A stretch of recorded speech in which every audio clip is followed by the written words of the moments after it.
नमस्कृत्य नरं चैव नरोत्तमं देवीं सरस्वतीं व्यासं ततो जयमुदीरयेत्। ओम नमो भगवते वासुदेवाय। ओम नमः पितामहाय। ओम नमः प्रजापतिभ्यः। ओम नमः कृष्णद्वैपायनाय। ओम नमः सर्वविघ्नविनायकेभ्यः।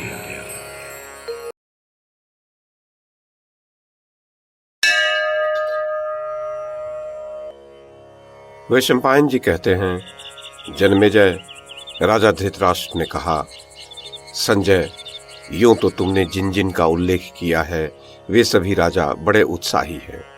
फिर भी एक ओर उन सब को मिलाकर समझो और दूसरी ओर अकेले भीम को। जैसे अन्य जीव सिंह से डरते रहते हैं, वैसे ही मैं भी भीम से डरकर रात भर गर्म गर्म सांसें लेता हुआ जागता रहता हूँ। कुंती पुत्र भीम बड़ा ही असहनशील, कट्टर शत्रुता मानने वाला, सच्ची हंसी करने वाला, उन्मत्त, टेढ़ी निगाह से देखने वाला, भारी गर्जना करने वाला, महान वेगवान, बड़ा ही उत्साही, विशाल बाहु और बड़ा ही बली है। वह अवश्य युद्ध करके मेरे अल्पवीर पुत्रों को मार डालेगा। मैं मन की आंखों से देख रहा हूं भीमसेन की स्वर्ण भूषित भयंकर गदा, जो लोहे की बनी हुई और 8 कोनों से युक्त है, ब्रह्मदंड के समान उठी हुई है। गोरे रंग का वह शूरवीर भीमसेन ताड़ के समान ऊंचा है। ऊंचाई में वह अर्जुन से 1 बित्ता अधिक है। बल में उसकी समता करने वाला दूसरा कोई नहीं है। उसकी लोहे की गदा सीधी, मोटी, सुंदर पार्श्व भाग वाली और सुवर्ण से विभूषित है। वह शत शत वज्रपात के समान घोर शब्द करती और एक ही चोट में सैकड़ों को मार डालती है। मेरे पुत्र उसका आघात कैसे सह सकेंगे?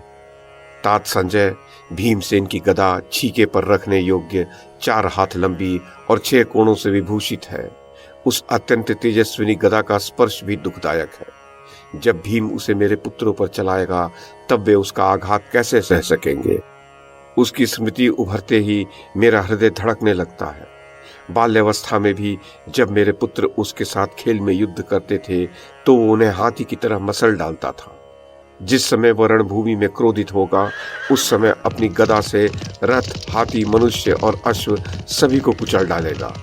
वह मेरी सेना के बीच में होकर रास्ता निकाल लेगा, उसे इधर उधर भगा देगा और जिस समय हाथ में गदा लेकर रणांगन में नृत्य सा करने लगेगा, उस समय प्रलय सी मचा देगा।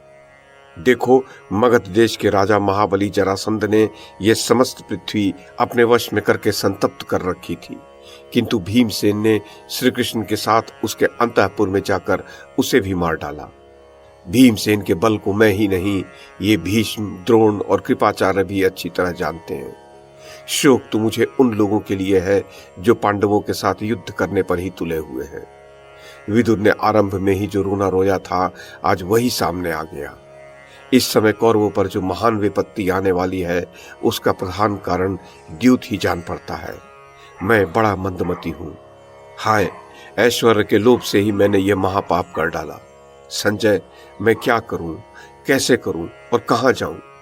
ये मंदमती कौरव तो काल के अधीन होकर विनाश की ओर जा रहे हैं। मैं चीखता चिल्लाता रह जाता हूं, परंतु अपने को पंडित समझने वाले ये मूर्ख पुत्र मेरी बात सुनते नहीं हैं। ये केवल वृक्ष की ऊंची शाखा में लगे हुए शहद को देखते हैं। वहां से गिरने का जो भयानक खटका है, उसकी ओर इनका ध्यान नहीं है। संजय, मुझे तो ऐसा प्रतीत होता है कि ज्ञान दुख का नाश नहीं कर सकता, अपितु प्रबल दुख ही ज्ञान का भी नाश करने वाला बन जाता है। जीवन मुक्त महर्षि भी लोक व्यवहार की ओर दृष्टि रखकर सुख के साधनों से सुखी और दुख से दुखी होते हैं।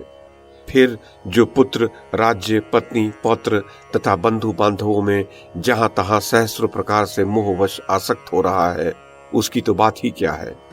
मैं समझता हूं कि अत्यंत तीव्र गति से चलने वाले काल का ही यह क्रमशः प्राप्त होने वाला नियम है। इस काल चक्र में उसकी नेमी के समान मैं जुड़ा हुआ हूं, अतः मेरे लिए इससे दूर भागना संभव नहीं है। हाय, 100 पुत्रों के मरने पर जब मुझे विवश होकर उनकी स्त्रियों का करुण क्रंदन सुनना पड़ेगा, तो मृत्यु भी मुझे कैसे स्पर्श करेगी।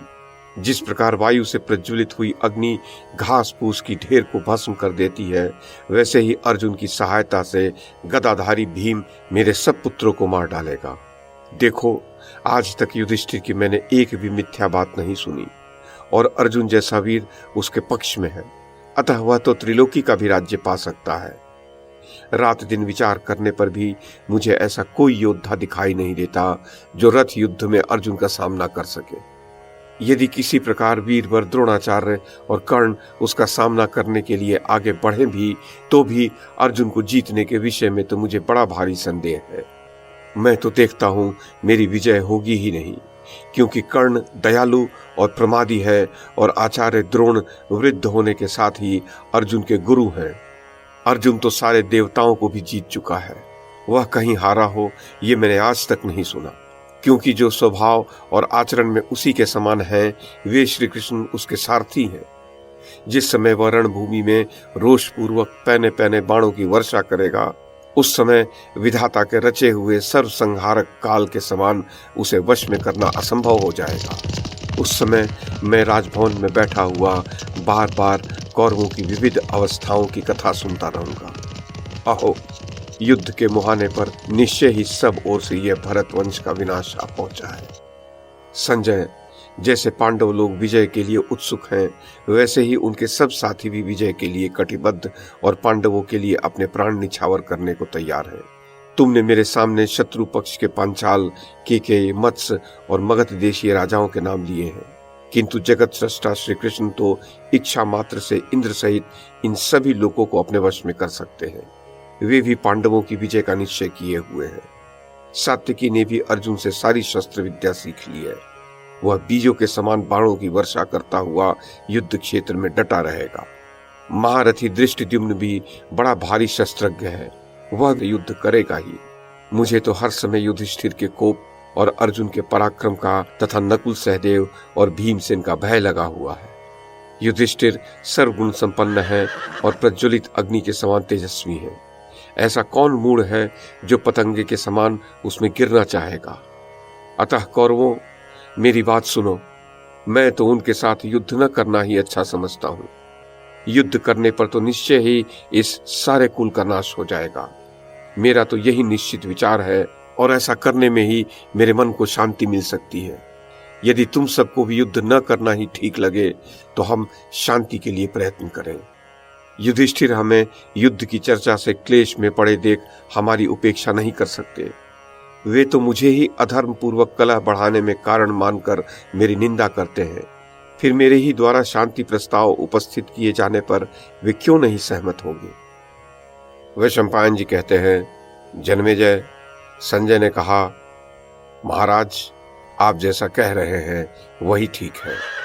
युद्ध में तो गांडीव धनुष के द्वारा क्षत्रिय समुदाय का विनाश ही दिखाई देता है, परंतु सदा से बुद्धिमान माने जाने वाले आपके संबंध में मैं ये नहीं समझ पाता हूं कि आप सव्यसाची अर्जुन के बल पराक्रम को अच्छी तरह जानते हुए भी क्यों अपने पुत्रों के अधीन हो रहे हैं।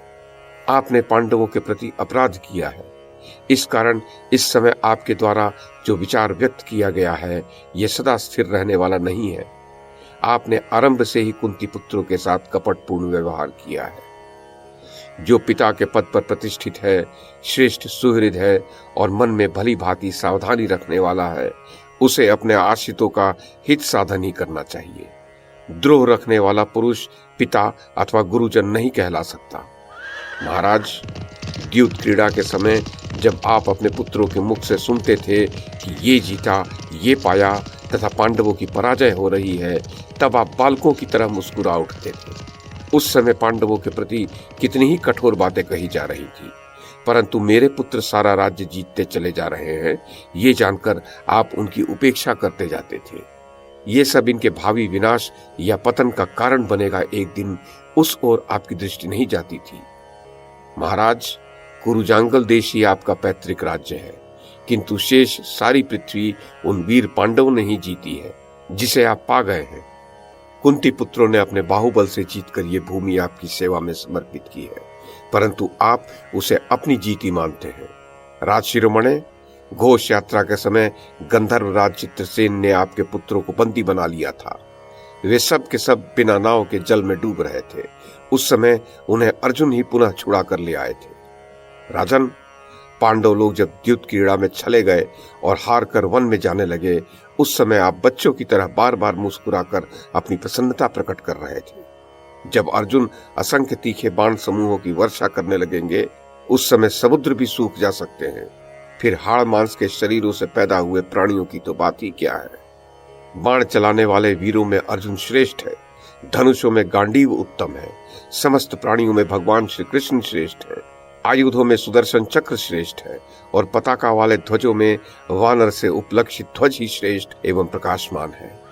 इस प्रकार इन सभी श्रेष्ठ वस्तुओं को अपने साथ लिए हुए अर्जुन जब श्वेत अश्व वाले रथ पर आरूढ़ हो रणभूमि में उपस्थित होंगे, उस समय ऊपर उठे हुए कालचक्र के समान वे हम सब लोगों का संहार कर डालेंगे।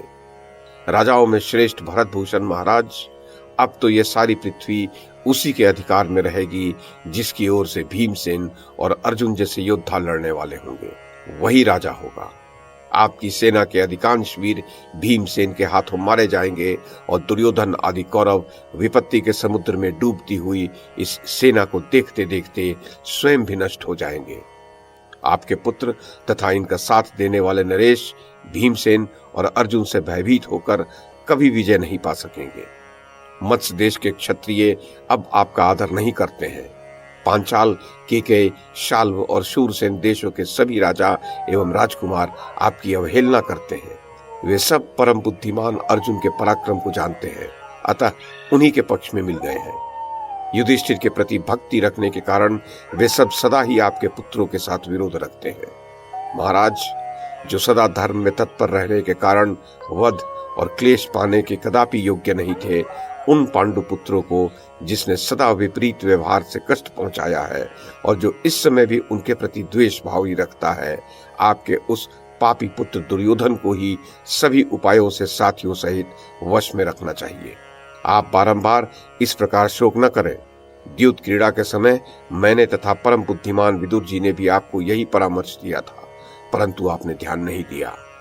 राजेंद्र, आपने जो पांडवों के बल पराक्रम की चर्चा करके असमर्थ की भांति विलाप किया है, ये सब व्यर्थ है।